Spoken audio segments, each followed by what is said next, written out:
மரியாதைக்குரிய சிவசங்கரன் அவர்கள் அவருடைய அலுவலகத்துக்கு ராமு என்ற ரவுடி சென்று அவரை மிரட்டி கொலை மிரட்டல் விடுத்து,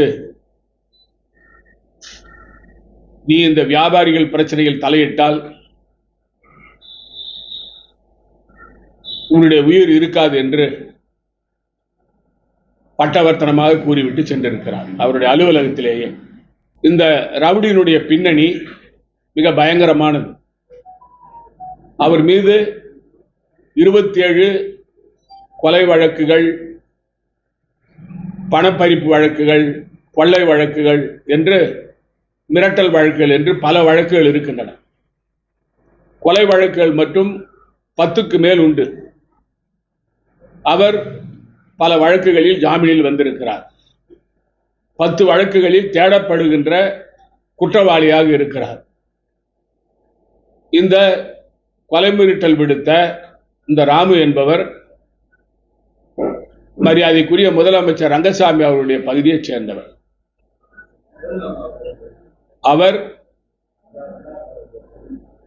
அவர் மீது காவல்துறை நடவடிக்கை எடுக்காததற்கு காரணம், காவல்துறையுடைய கைகள் கட்டப்பட்டிருக்கின்றன.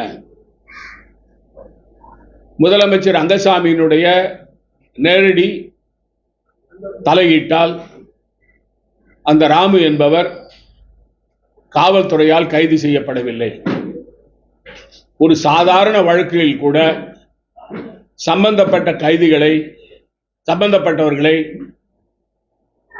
கைது செய்கின்ற காவல்துறை 27 வழக்குகளில் சம்பந்தப்பட்ட ஒருவரை, 10 வழக்குகளில் தேடப்படுகின்ற ஒரு குற்றவாளியை கைது செய்யாமல் வெளியில் நடமாட விட்டிருக்கிறது என்று சொன்னால், அதிகாரத்தில் இருக்கிறவர்கள் அந்த குற்றவாளிக்கு உடந்தையாக இருந்து அவருக்கு பாதுகாப்பு கொடுப்பதற்காகத்தான். இதனால்தான் புதுச்சேரி மாநிலத்தில் ஆட்சியாளர்கள், முதலமைச்சரிலிருந்து, உள்துறை அமைச்சர் நமச்சிவாயத்திலிருந்து மற்ற அமைச்சர்கள் எல்லாம் இந்த ரவுடிகளுக்கு சாதகமாக இருந்து அவர்களை காப்பாற்றுவதன் மூலமாக காவல்துறையினர் செயல்பட முடியாத நிலை ஏற்பட்டிருக்கிறது. காவல்துறை சுதந்திரமாக செயல்பட வேண்டும். அது புதுச்சேரி மாநிலத்தில் இல்லை. ஆட்சி அதிகாரத்தில் இருக்கிறவர்களுக்கு வேண்டியவர்கள் என்றால் அவர்களை இந்த காவல்துறை தொடுவதில்லை. இதை நாங்கள் பத்திரிகைகளில் பேட்டி கொடுத்தால், உள்துறை அமைச்சர் திரு நமச்சிவாயம் அவர்கள் என்னை சாடி பேசியிருக்கிறார். முதலமைச்சர் ஆக இருந்த திரு நாராயணசாமி காவல்துறை அமைச்சராக இருந்த பொழுது புதுச்சேரி மாநிலத்தில் சட்டம் ஒழுங்கு கட்டுக்குள் இருந்ததா என்று கூறியிருக்கிறார். நான் சவால் விட்டு கூறுகிறேன், நான் முதலமைச்சராக இருந்த சமயத்தில் காவல்துறையினுடைய அமைச்சராக இருந்த பொழுது 13 ரவுடிகளை குண்டர் தடை சட்டத்தில் கைது செய்து சிறையில் அடைத்தோம். இதுதான் எங்களுடைய ஆட்சியினுடைய சாதனை.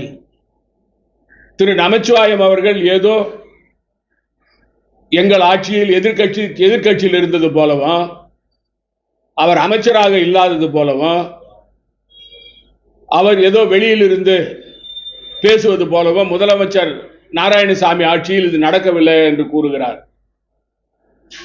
புதுச்சேரி மாநிலத்தில் ஒரு அமைச்சராக இருந்து பல முக்கியமான துறைகளை வைத்து பதவி சுகத்தை அனுபவித்து வந்த நமச்சிவாயம் என்னை பார்த்து நாராயணசாமி ஆட்சியில் சட்டம் ஒழுங்கு கெட்டுவிட்டது என்று கூறுகிறார்.